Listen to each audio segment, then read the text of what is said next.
I had never felt entirely at ease in the wilderness, even after years of weekend hikes and backpacking trips. The mountains have a way of humbling you, of reminding you that no matter how confident you think you are, the woods always have the last word. My name is Jacob. I was 28 at the time, and I had been living in Asheville, North Carolina for just over 3 years. The summer of 2019 was particularly dry, with heat lingering late into the evenings, leaving the forest heavy with the scent of pine, earth, and the faint metallic tang of the Linville River running far below the cliffs. I had been camping alone that weekend, a decision I usually avoided, but the weight of life, work deadlines, the recent ending of a relationship, made me crave solitude. My site was tucked along one of the less traveled trails overlooking the gorge, a spot I had found during a prior hike. Flat ground, a small rise for a windbreak, and a view that made the world below look small and distant. The forest was quiet in the way that feels almost sacred at first, with birds chirping, leaves whispering in the light breeze, and insects buzzing in patterns that felt like their own secret language. The first night was uneventful. I set up my tent, stacked firewood, and sat close to the small flame I managed to coax from my lighter and some dry twigs. I had a journal with me and wrote about everything I could think of: the climb, the sights, the anxiety in my chest that seemed to lessen slightly as the sun dipped and the shadows grew long. By midnight, the fire had dwindled to glowing embers, and I had slipped into a light doze, lulled by the sound of wind through the branches. That's when it began. A sudden, sharp thud near my tent woke me so violently I nearly jumped straight into the embers. My heart pounded in the hollow quiet of the forest. The sound repeated, a deliberate, almost rhythmic series of small thunks, as if someone or something was throwing stones. Each impact was precise, striking the roots of trees, the edge of my tent, and the rocks I had scattered around my campsite. I froze. My first instinct was to dismiss it, maybe a raccoon or a deer, but the pace and weight of the throws didn't match any animal I had ever known. I tried to reason with myself as the fear slowly crept in. I whispered aloud, "It's probably a rock slide or wind, that's all." But the wind was still. The trees didn't sway, and the thuds continued, closer this time, almost circling my tent. I shined my flashlight into the dark, sweeping the trees, the rocky outcroppings, even the distant ridges, but there was nothing. No movement, no figures, nothing but the black emptiness that swallowed the forest whole. Each flash of light only seemed to provoke it further. The rocks struck harder, closer. I felt a cold sweat break across my forehead. My rational mind screamed to pack up and leave, but the forest around me seemed to contract, to isolate me from the path back, as if every step toward safety was being watched, measured, and perhaps mocked. I reached for my knife, small but sturdy, keeping my flashlight in the other hand. The thuds became intermittent, almost taunting, and I began speaking to it, or them, softly. "I'm just camping. I don't want trouble. Leave me alone." The words sounded absurd, whispering into the night like I was bargaining with shadows. I listened to the soft scrape of the rocks, the subtle crunch of leaves beneath feet, or maybe paws, though I never saw any trace. Hours passed like this, time bleeding slowly until exhaustion and terror melded into a heavy haze. At one point, I thought I glimpsed a shadow moving at the edge of my vision, tall and thin between two trees, but each time I turned the light toward it, the space was empty. By dawn, the forest had returned to its deceptive serenity. No rocks lay near my tent. The ground was undisturbed, as if the night's events had been a dream. My exhaustion was deep, a gnawing physical ache, paired with the mental strain of being unable to explain what happened. I packed slowly, every rustle making me flinch, scanning the cliffs and underbrush as if the perpetrator would appear again. I left the campsite with an unsteady gait, my backpack feeling twice its weight, and my mind replaying every thud, every shadow, every impossibly precise throw. I told a few friends afterward, and they laughed it off. Bears don't throw rocks, people don't usually wander deep trails at night, but I knew what I had experienced. Something had been there, something deliberate. Weeks later, I returned with another friend, a local hiker named Sam, to check the area during daylight. We scoured the trails, inspected the trees, and looked for signs of wildlife or other hikers. Nothing. The place felt unchanged, silent, and empty, but I could still sense that the night left a residue, an invisible layer of unease on the land. I learned to respect the forest in a new way after that trip. Alone is not always solitude. Night is not always silent. Some nights the woods have voices and not all of them speak in ways we can understand. I still hike, still camp, still crave the mountains. But the memory of those stone-thrown warnings follows me, a quiet pulse under the rhythm of my steps, reminding me that the Linville Gorge, like many wild places, keeps secrets that are best approached with caution, humility, and a measure of fear.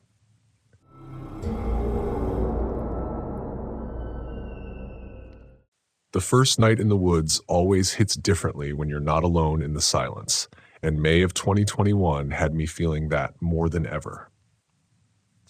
My name is Caleb, I'm 32, and I've been hiking the Appalachian trails for years, enough to know the comforting rhythm of the wind through the pines, the soft crunch of leaves underfoot, the way a distant creek can lull you into a false sense of safety.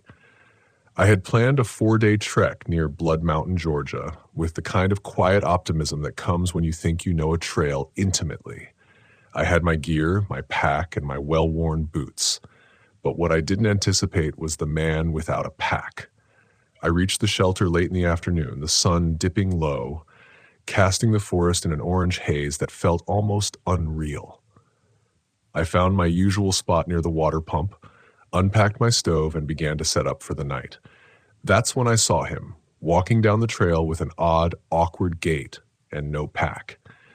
At first, I thought maybe he had just finished a shorter hike or was some lost tourist. But there was something about the way he moved, the way his eyes flicked from tree to tree, that felt off. He wore a simple gray sweatshirt and jeans that had seen better days. Nothing about him screamed, "prepared hiker," yet he kept moving as though the trail belonged to him. I tried to keep my focus on setting up, reminding myself that people wandered the trail all the time, sometimes harmlessly, sometimes with no intent at all. But then he stopped. About 30 feet from me, he paused, tilted his head like he was listening to something only he could hear. I noticed the way his hands twitched near his sides, not quite relaxed, not quite menacing, but definitely uneasy. I packed up my stove and kept my distance, slowly inching toward my tent. My instincts, honed from years in the backcountry, screamed caution, but curiosity got the better of me. I watched him trail along the edge of the shelter's clearing, pausing again as though he was studying the structure, or maybe me. Hours passed, the sky darkened, and I heard him moving again. At first, it was the faint crack of a branch underfoot, then the shuffle of leaves and the snap of small twigs. He wasn't just wandering, he was circling. I kept my head down, pretending to organize my supplies, but every now and then I would catch a glimpse of his silhouette, vanishing behind the trees, then reappearing just beyond the fire ring. My mind raced through every scenario I had ever feared. Was he lost, dangerous, or worse? The truth was, I didn't know, and not knowing made the forest feel alive in ways that were suddenly terrifying. By 10 p.m., I was lying in my tent, the mesh window open just enough to hear the night, and the man without a pack was still there. Every footstep sounded closer than it should have. I could hear him muttering softly, maybe to himself, maybe to something else. Shadows flitted between the trees, and my imagination tried to fill in the gaps. I reminded myself of the cold, hard reality of the Appalachian Trail. People get lost, people get scared, but rarely do they have any malice in mind. Still, I couldn't shake the feeling of being watched, of being hunted. I had been alone in these woods countless times, but never with someone who didn't seem anchored to the trail, who didn't have a map, a pack, a plan. Sleep came reluctantly, broken by the occasional rustle of the underbrush. At some point, I thought I heard him speaking my name, soft, almost inaudible, carried on the wind. My heart thudded in my chest. The flashlight I kept by my side became my only comfort, though I didn't dare use it. I stayed as still as possible, pretending to be a part of the forest floor itself. By dawn, I convinced myself he had moved on, but when I emerged from my tent, there he was again, sitting across the clearing on a log, staring at the morning fog. He didn't acknowledge me, didn't speak. He just stared, motionless, like a fixture of the forest. I approached cautiously, making my presence known, but careful not to provoke. "Hey," I said, voice steady but cautious. "You okay? You need water or food?"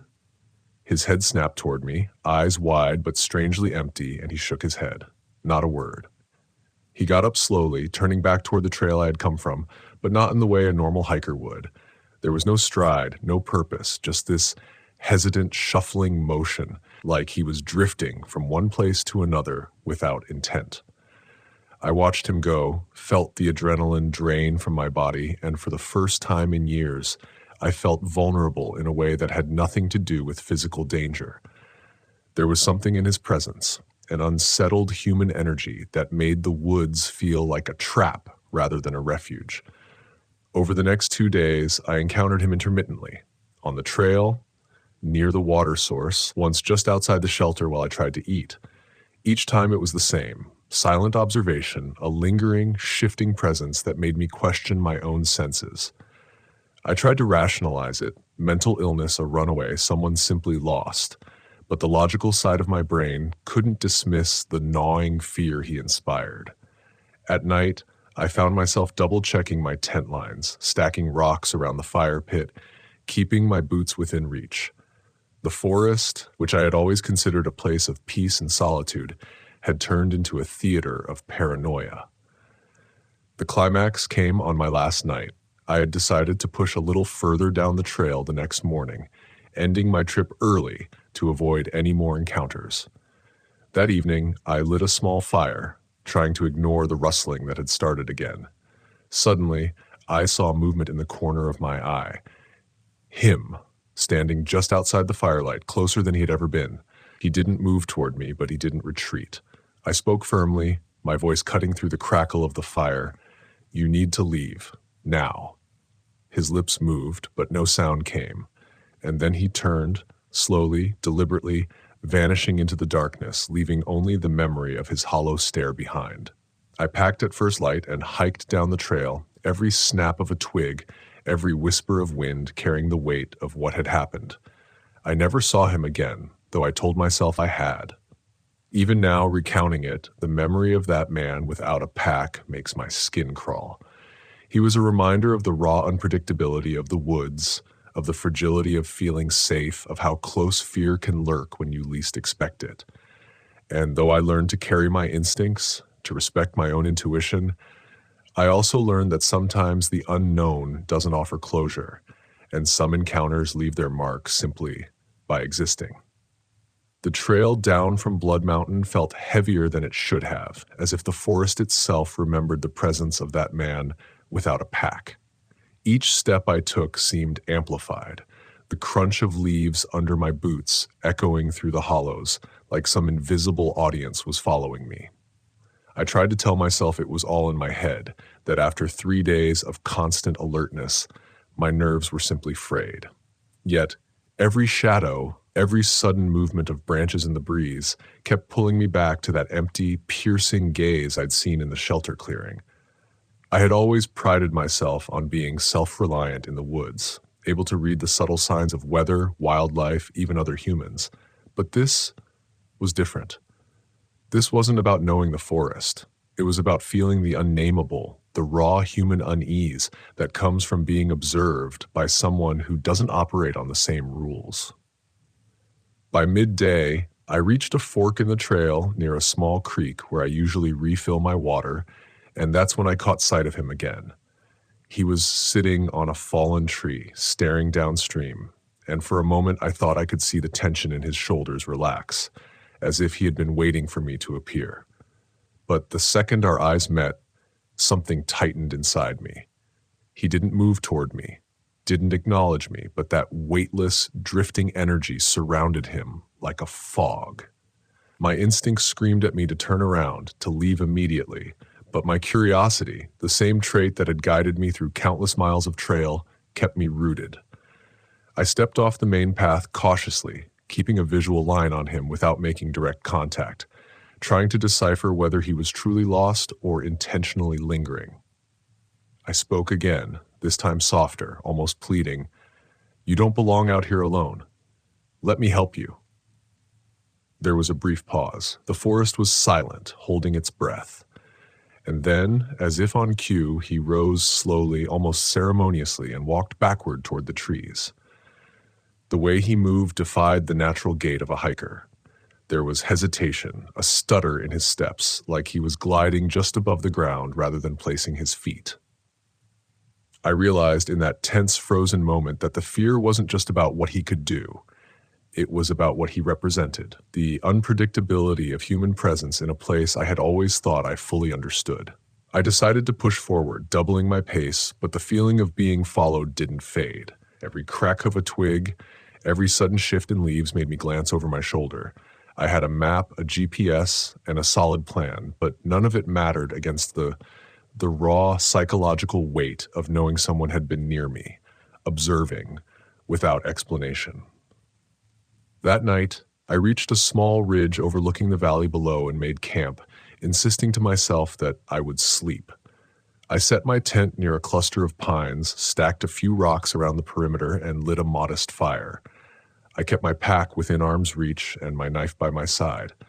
But the woods were alive in ways that were no longer natural. Every sound exaggerated, every shadow a potential threat. Sleep, when it came, was fitful. I dreamt of the man without a pack, of his hollow eyes peering at me through the canopy, his silent presence suffocating, twisting the familiar terrain into a landscape of anxiety. I woke multiple times to the rustle of the forest, heart racing, trying to rationalize the movements of animals or the wind. But I knew the truth. Something had shifted in the forest that day, something human and unknowable. Morning arrived, reluctant and gray, and I packed with the efficiency of someone who has learned that hesitation can be dangerous. I kept glancing over my shoulder, fully expecting to see him standing there, waiting, yet the trail seemed empty. As I hiked down, the psychological weight lifted slowly, but the encounter had left a mark deeper than any physical exhaustion or sore muscle. I found myself talking to locals in the small towns near the trailhead, asking about sightings, strange behavior, anything out of the ordinary. One elderly man, sitting on a porch with a shotgun resting nearby, nodded knowingly. "You saw him, huh?" he said quietly, as if confessing a secret I wasn't yet ready to understand. He explained that hikers sometimes encountered drifters, people who wandered without purpose, unmoored from the rhythms of society or trail etiquette, and that they often left no trace beyond the memory of their presence. "They're not always dangerous," he added, "but they carry a kind of emptiness that sticks with you, makes the woods feel different." I left Georgia with that emptiness lingering, a ghost of fear stitched into my memory. The man without a pack had never made a direct threat, yet he had changed the way I experienced the wilderness.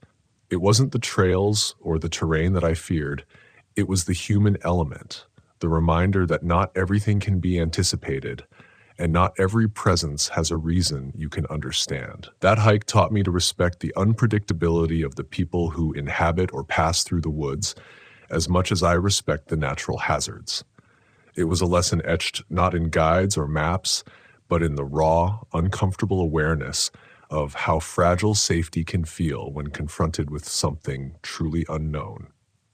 Even now, recounting that encounter, I feel the echo of his gaze, the weightless drift of his steps between the trees. I still hike the Appalachians, still seek the solace and adventure of the mountains, but I carry with me a heightened sense of vigilance, a respect for the unpredictable.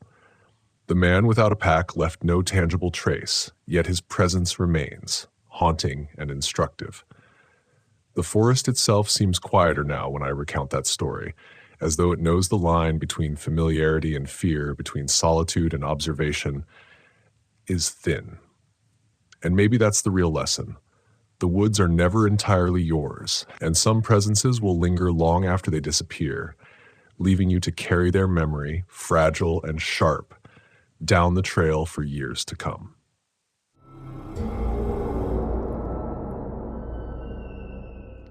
The first time I set foot on Breakneck Ridge, I felt it like a pulse under my feet, sharp, alive, and strangely watchful. My name is Eric Thompson. I was 29 then, and I had spent most of my life chasing the quiet desperation of city life, only to realize that the forest didn't care about your regrets or your ambitions. I'd come with two friends from the city, Mark and Jill, both seasoned hikers, but equally eager for the kind of solitude you can only find in the tight, twisting arms of the Hudson Highlands. We had arrived in early September when the heat still clung stubbornly to the rocks, but the shadows stretched longer and the air hinted at an autumn chill that hadn't quite settled. We parked at the small gravel lot at the base, the kind of place that promised adventure but whispered warnings if you knew how to listen, and began our climb.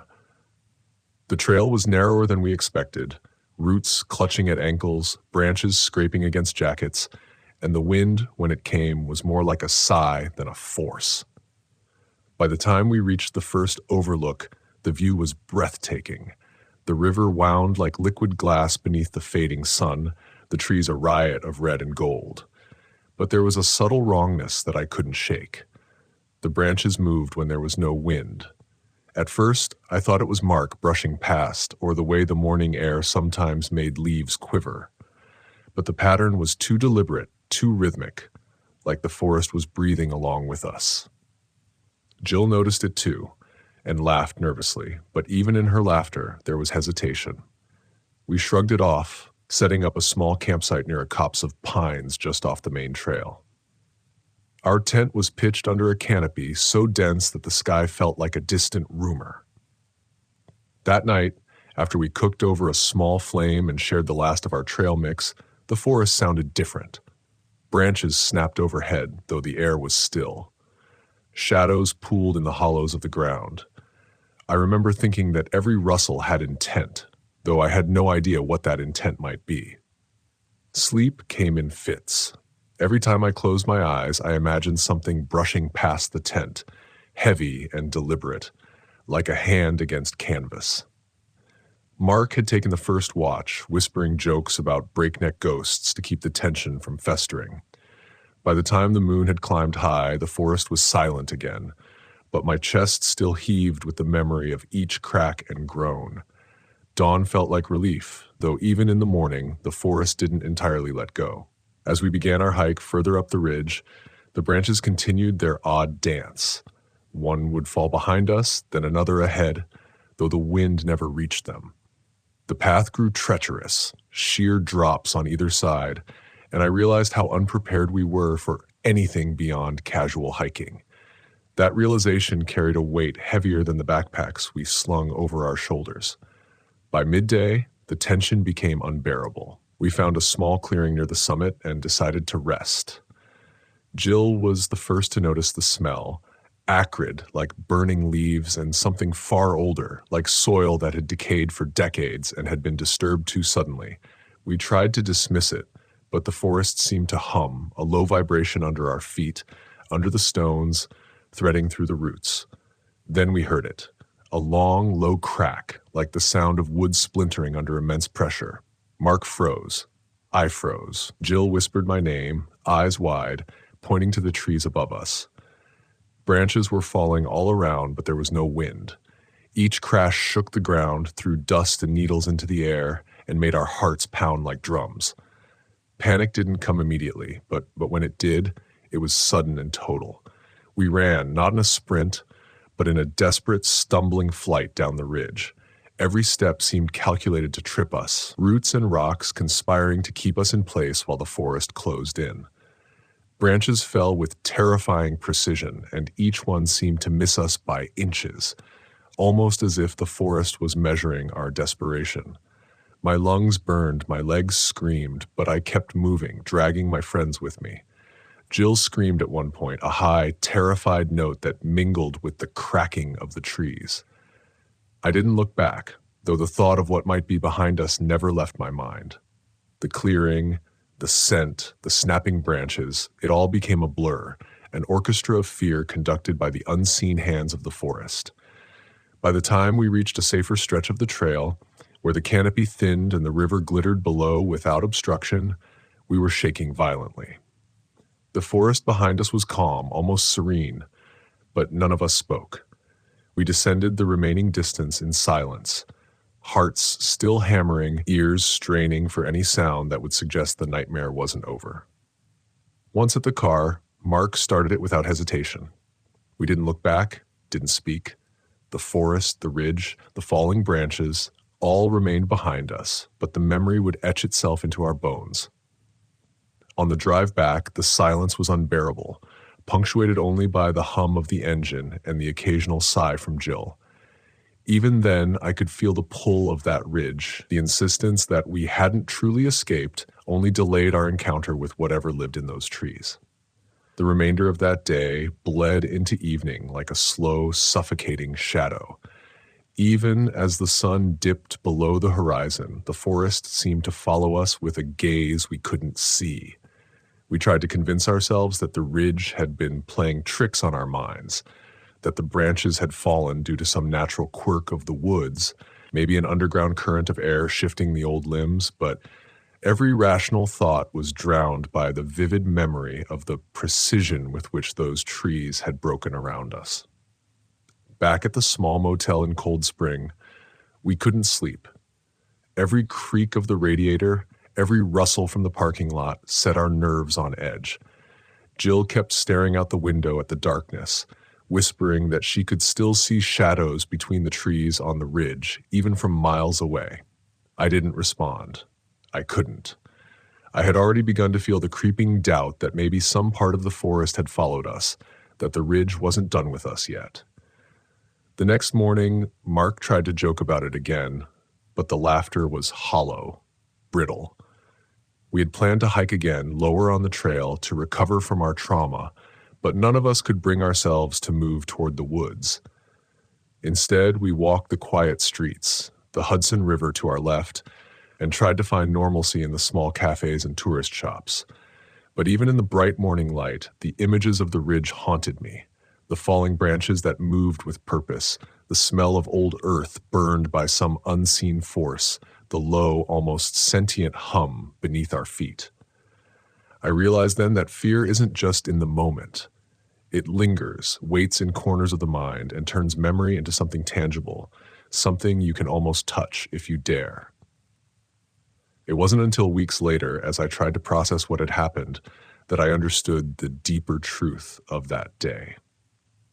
Fear is often a teacher, though it doesn't announce itself kindly. The forest had shown us our vulnerability, stripped us of the arrogance that comes with confidence in our own physicality, our own skill. We had trespassed not just on land, but on a space that had rules we couldn't read, and for that it had reminded us sharply of our place. Each of us carried that lesson differently. Jill refused to hike again for months. Mark swore he would only follow certified trails under daylight with at least 3 companions. I, in contrast, felt a pullback to the ridge, not to conquer it, not to prove myself, but to understand it, to respect it, to know the difference between courage and recklessness. The memory didn't fade. Months later, when the cold had come, I would recall the sound of those branches falling with no wind and the pulse of the ridge beneath our feet. It had become a story I carried quietly, a reminder that nature's beauty is inseparable from its danger, and that the thin line between adventure and terror can snap in a heartbeat. I understood now that horror isn't always monstrous shapes or glaring eyes in the dark. It is the forest's patience, its capacity to wait until you are exactly where it wants you, then remind you that it is older, wiser, and infinitely more capable than you. Even today, I cannot return to Breakneck Neck Ridge without a sense of reverence, a tightening of the chest, a whisper of fear at the back of my mind. I tell this story not to scare, but to convey the gravity of stepping into a world that does not bend to your will. The forest is alive in ways we cannot measure. The branches fall with no wind, Shadows linger longer than they should, and the quiet moments can weigh heavier than the loudest storms. Some lessons you carry not in your pack, but in your bones. And when I close my eyes at night, I can still hear it, the snapping, the falling, the hum beneath the soil. I can feel the pull of that ridge, the eyes that were never truly there but were always watching. The forest, patient and eternal, reminds me that some places are not ours to tame. We are merely visitors, and sometimes the forest chooses who leaves with their life and who leaves with their sanity. Breakneck Ridge chose to leave us shaken, wary, and forever changed, and for that, I will never forget it.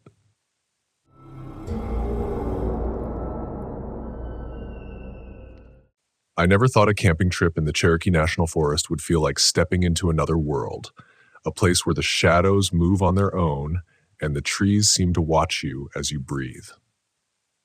My name is Caleb, I'm 27, and I've been hiking and camping in the Appalachian Mountains since I was a teenager, always chasing the thrill of quiet woods and untamed trails.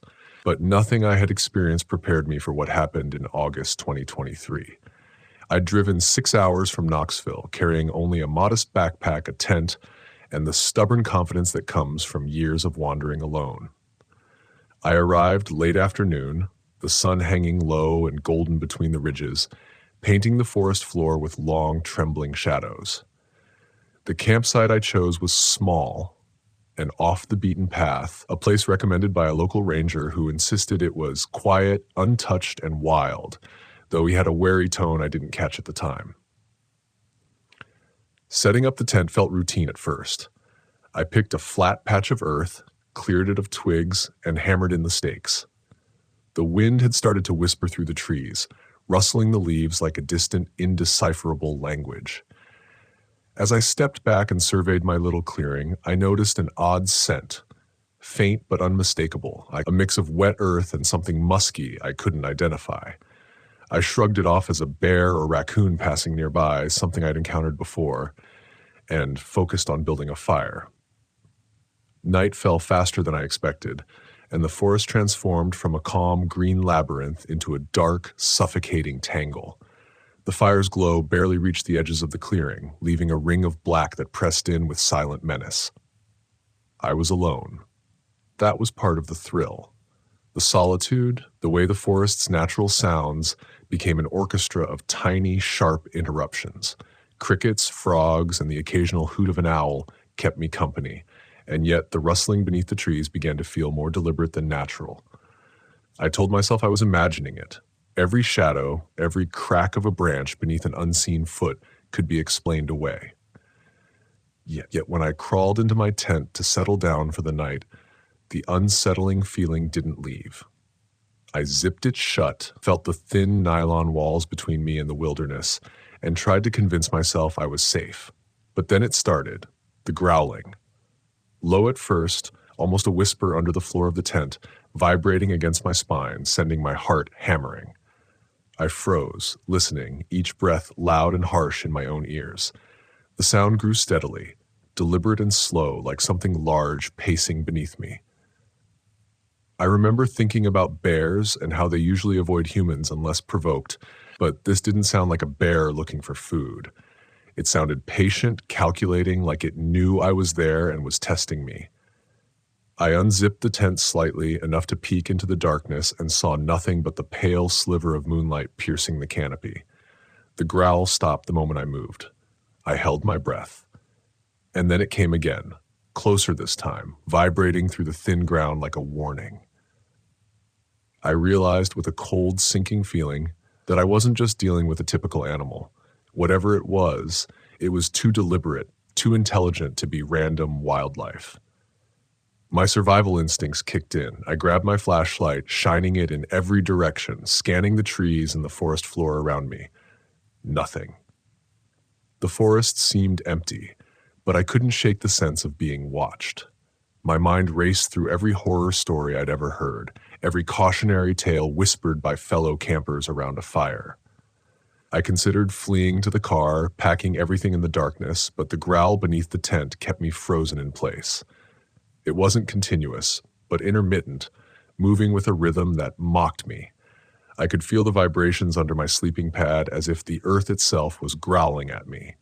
I whispered to myself, trying to stay calm, repeating the advice I'd given others when fear crept in during my own hikes.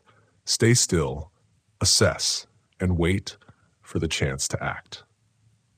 Minutes stretched into what felt like hours. My hands were clammy, and my flashlight's beam shook with every tremor in my fingers. I tried to rationalize. Maybe it was a large dog, maybe a bobcat, maybe a bear inspecting the periphery. But something about the cadence of the growls, the way it moved under the tent, told me this wasn't ordinary. I remembered the ranger's warning about that section of the forest being quiet and untouched, and laughed bitterly at myself. Quiet and untouched didn't mean safe. It meant secretive, hidden, and perhaps inhabited by creatures not easily explained. I told myself not to panic, not to make noise, but the tent walls felt like paper, and every growl felt like it could pierce them. Finally, I decided to confront it. Slowly, I unzipped the tent, letting the night air rush in, cold and heavy, carrying the scent I couldn't place. The growls ceased, as though whatever it was waiting for me to make the first move. I shined the flashlight around, sweeping it methodically across the clearing. I didn't see anything, but the ground beneath me trembled faintly, almost imperceptibly, and I realized that whatever had been there had moved away, quietly, carefully. I stayed still for a while longer, listening to the night reclaim its usual sounds, pretending, hoping, praying that the threat had passed. I could feel the adrenaline fading, leaving behind a hollow, cold exhaustion. When I finally fell asleep, it was fitful, full of fragmented dreams of growling beneath my feet, of shadows twisting into forms I couldn't recognize, always just out of reach. Morning came slowly, the sun cutting through the dense canopy, revealing the forest as ordinary and beautiful as it had seemed when I first arrived. Yet I couldn't shake the feeling of being watched, and I packed quickly, leaving no trace behind except my racing heartbeat and a lingering sense of dread. Driving back down the winding forest roads, I realized that some fears aren't meant to be fully understood or confronted. Some are meant to be survived, remembered, and respected. The experience left me shaken, but also profoundly aware of the forest's power.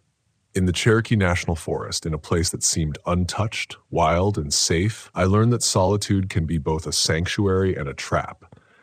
That night under the tent, with growls vibrating beneath my sleeping pad, I understood that fear is not just a reaction to what you see. It's a response to the unknown, the hidden, and the things that move quietly in the dark. I've returned to the forest since then, but I never camp alone in that section again.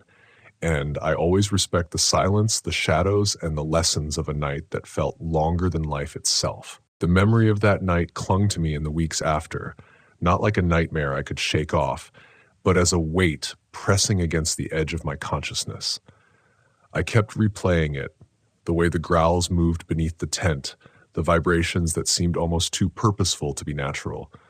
Friends asked if I'd imagined it, or if I'd just been hearing animals like any other camper. But I knew better.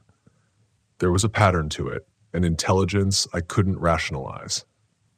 The forest isn't just trees and wildlife. It's a living entity that doesn't announce itself politely. That night, I had trespassed into a part of it that observes, that judges, and that leaves warnings in ways subtle yet unmistakable. I realized then that fear isn't always about what you can see. It's about the things that know you're there and choose when and how to reveal themselves. Weeks later, curiosity pulled me back into the Cherokee National Forest, though I refused to return to that same campsite. I spoke to locals in Tellico Plains, a handful of park rangers, and a few older hikers who had spent decades wandering these trails. They told me stories of strange noises in the night, of campers who reported breathing shadows and growls that didn't match any known animal. Some said it was the forest protecting itself. Others whispered of old legends about creatures that lived beneath the earth, emerging only to test intruders. I never believed in legends before, not really, but now I understood that the forest had its own logic, one I couldn't fully grasp. Every story I heard only reinforced that the forest wasn't merely a collection of trees. It was a presence, alive in ways that were difficult to quantify. On my next hike, I made careful preparations. I carried a heavier flashlight, extra food, and even pepper spray, though I doubted it would do much good against what I'd encountered. As I moved through the thick canopy, I paid attention to every sound: the subtle snap of a branch, the scuffing of leaves, the shifting of shadows. Each moment felt like a negotiation with the forest. I didn't want to provoke it, only to coexist, even briefly, within its territory. And yet, as night fell and I set up camp in a different clearing, a familiar tension returned. My heart thrummed the same way it had that August night. Somewhere in the underbrush, a low, deliberate growl echoed. This time, I stayed calm, observing, letting the sound pass around me like water flowing in the river nearby. I didn't flee. I didn't confront. I simply listened, understanding that my presence alone was enough to keep the forest curious, cautious, and wary. I realized that the encounter under the tent wasn't a mistake or a moment of panic. It was a lesson.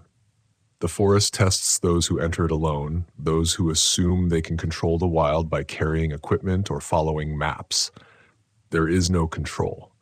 There is only respect and vigilance. Every subsequent trip I've taken into the Appalachians carries that memory with me, a quiet reminder that the wilderness has its own consciousness, its own rules, and its own guardians. And when I tell this story, I don't do it to frighten for the sake of fear.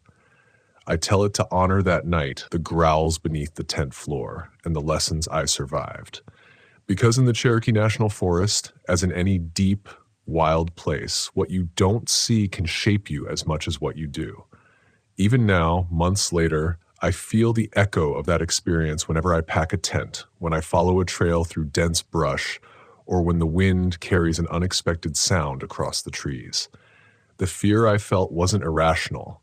It was earned, grounded in the tangible unknown of the wilderness. It was a fear that forced awareness, focus, and respect. It was a reminder that even a seasoned camper like me can be humbled by the quiet intelligence of nature. That night didn't just haunt me. It changed how I perceive every forest, every shadow, every sound in the dark. I walk more lightly now, I listen more closely, and I never forget the growls beneath the tent floor that taught me the forest doesn't yield its secrets lightly.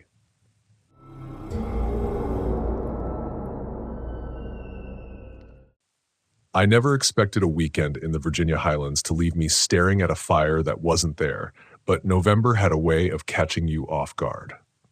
I'm Marcus, 32, a longtime backpacker who's always chased the quiet thrill of the Appalachian peaks, and the Mount Rogers area had always been on my list, a stretch of wilderness that feels forgotten by time, even when the highways hum just a few miles away. My plan was simple.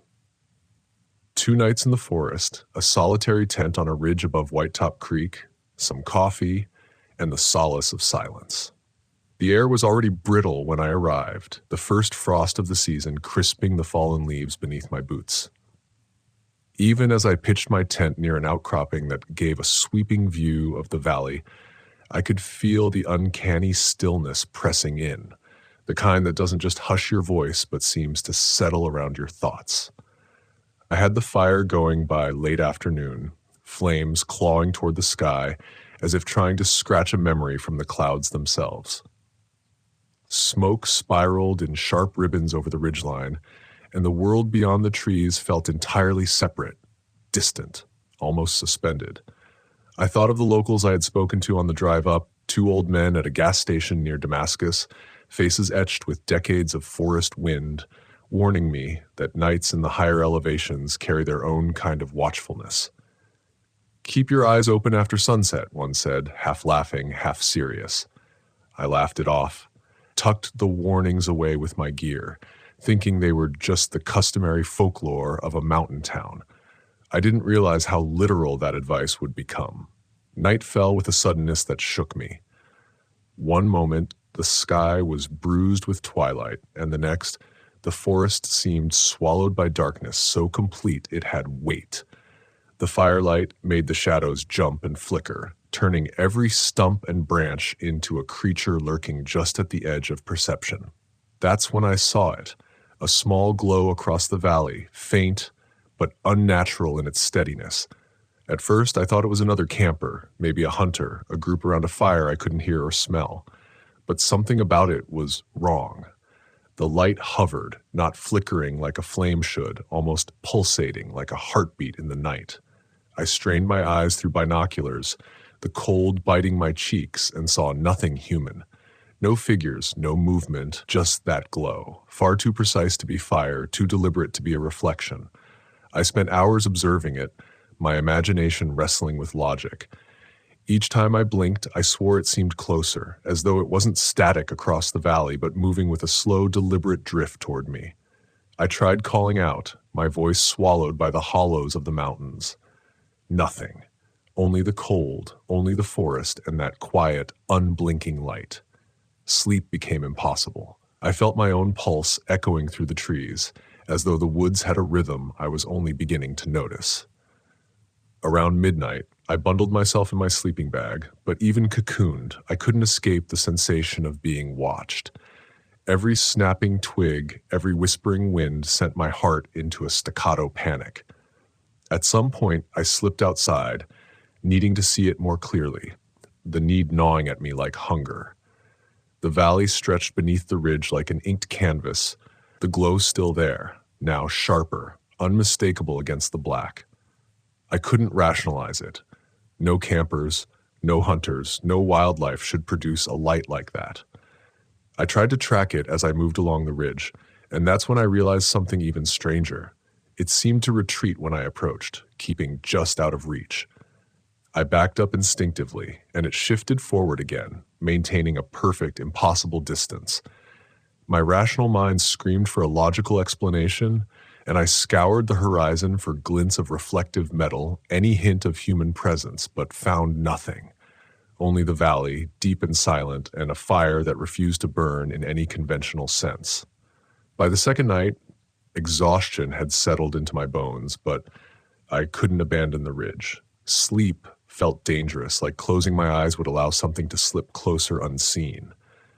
At one point, I sat frozen on a rock, feeling the forest breathe around me. The wind shifted, and with it, the glow vanished, leaving the valley as it had been in darkness. Relief, brief and hollow, washed over me until I noticed the faint outline of smoke curling into the sky, not from my camp, not from anything I could identify. It was subtle, almost ethereal, and yet unmistakable. My body went rigid, and my thoughts scattered. I didn't understand what I was witnessing, but every instinct screamed to leave, to descend the ridge, to abandon reason entirely. But I couldn't. Something about that glow had hooked into my awareness, like a thread I couldn't sever, tying me to the valley below. I spent hours moving back and forth along the ridge, tracing the light whenever it appeared, feeling it shift and vanish at the edges of perception. There was no pattern I could identify, only the creeping certainty that I was being drawn into something beyond the mundane. By dawn, I realized I hadn't eaten, barely drank, and my phone battery was dead. Yet still, I lingered, unable to resist the pull of the unknown. When sunlight finally began to lace the treetops, I saw the valley in its full, terrifying emptiness. Nothing remained of the glow. No trace of smoke, no footprints, no signal of any kind. The entire landscape was untouched, as if the night had swallowed it whole and spat it back into the world with no evidence of its haunting. I broke camp silently, my hands trembling as I packed the tent, my thoughts a tangle of disbelief and unease. Walking down the ridge toward the road, I replayed the nights over and over, trying to ground myself in logic. Did I hallucinate? Did fatigue conjure some spectral trick? Nothing fit the facts, the movement, the precision, the impossibility of the light's behavior. Every story I had heard of the Appalachians' haunted ridges of strange lights and mountain spirits came unbidden to mind, and I realized why locals spoke in half-joking, half-serious tones about watching the night. They knew something I hadn't yet fully grasped. Wilderness isn't just quiet. It watches, it tests, and sometimes it shows things humans aren't prepared to see. Even now, weeks later, I can close my eyes and see that glow across the valley, steady and deliberate, waiting just beyond comprehension. I tell the story cautiously to others, carefully skirting exaggeration, because the truth is frightening enough. A light that disappears when approached, that knows distance and curiosity, that seems to exist only to be seen and never understood. It forced me to confront the fragility of perception, the thin line between observation and obsession, and the profound vulnerability of being alone in the wilderness at night. The mountain taught me a lesson in vigilance, in humility, in the quiet terror of the unseen. And though I've returned to the trails many times since, Mount Rogers holds a permanence in my memory that no other peak can match. A reminder that sometimes what disappears across a valley is not just a light, but a part of your own certainty, gone forever.